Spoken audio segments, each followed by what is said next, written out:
ready to wear နဲ့ပဲမှာ pattern maker တယောက်အနေနဲ့ရက်တည်တော့မယ်ဆိုရင် pattern တွေဆွဲတက်ရုံနဲ့မလုံလောက်ပါဘူး။ဘာကြောင့်လဲဆိုတော့ကိုကဒီပေါ့နော်လာအပ်တဲ့ design တွေပေါ့ကိုက pattern maker တယောက်အနေနဲ့ရက်တည်တော့မယ်။လာအပ်တဲ့ design တွေကိုကထုတ်ပေးတဲ့ခါကျရင်အခုမှလက်ထက်မှာကင်ထားလို့မျိုးပေါ့နော်။လွယ်အောင်ပြောမယ်ဆိုရင် pattern ကတ်တွေပေးလိုက်ရုံနဲ့သူ့ရဲ့တာဝန်တွေကပြီးသွားတာမျိုးမဟုတ်ဘူးပေါ့နော်။အဲ့တော့ဒီ pattern မှာ pattern ဘယ်နှချက်ရှိတယ်။ပိတ်စညက်တဲ့ခါကျရင်ဘယ်နှချက်ရှိရမလဲ။ပိတ်ကြောလိုက်နေတာဘာတွေလဲ။ဒီက mass production ဖြစ်တဲ့အတွက်ဒီအထည်ကိုမြန်မြန်ဆန်ဆန်နဲ့ထုတ်လုပ်နိုင်ဖို့အတွက်ဘယ်လို set တွေအသုံးပြုရမလဲဆိုတဲ့အချက်တရားအစားပေါ့နော်ဒီ course ကိုလာအပ်တဲ့ဒီ client တွေကိုတခါတည်းကိုက remote တွေလုပ်ပေးရမှာပဲဖြစ်တယ်ပေါ့နော်အဲ့လိုမျိုးမလုပ်ပေးလိုက်ခဲ့ဘူးဆိုလို့ရှိရင်ကိုကတထည်တဲ့အတွက်ကိုပဲရက်တည်နေတာဖြစ်တဲ့အခါကြတော့ပေါ့နော်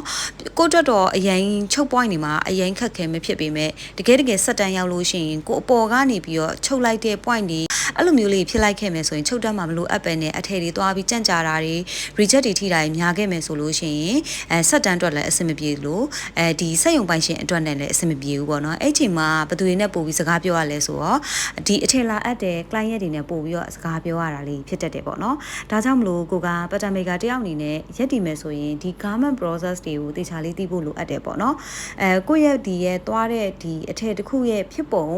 ဘယ်လို process အနေနဲ့သွားရဲဆိုလို့ရှိရင်တော့မြန်မြန်ဆန်ဆန်ဖြစ်နိုင်မလဲဆိုတဲ့အချက်တွေအားစား pattern maker တယောက်အနေနဲ့သိတင်တယ်ပေါ့နော်အဲ့တော့ဒီလိုသိဖို့အတွက်ဆိုလို့ရှိရင်ဒီ local မှာပေါ့နော်တကယ်လိုအပ်ချက်ဖြစ်နေတဲ့ဒီ garment process ပိုင်းတွေကိုအမားတို့ဒီ Grace Fashion School ကနေပြီးတော့မှ12လပိုင်းမှာတန်ခွဲလေးတစ်ခုဖွင့်ပေးထားတာလေးရှိတယ်အဲ့တန်ခွဲအသေးစိတ်လေးကိုလည်းအမဒီ video file လေးရဲ့ comment မှာတင်ပေးထားရယ်နော်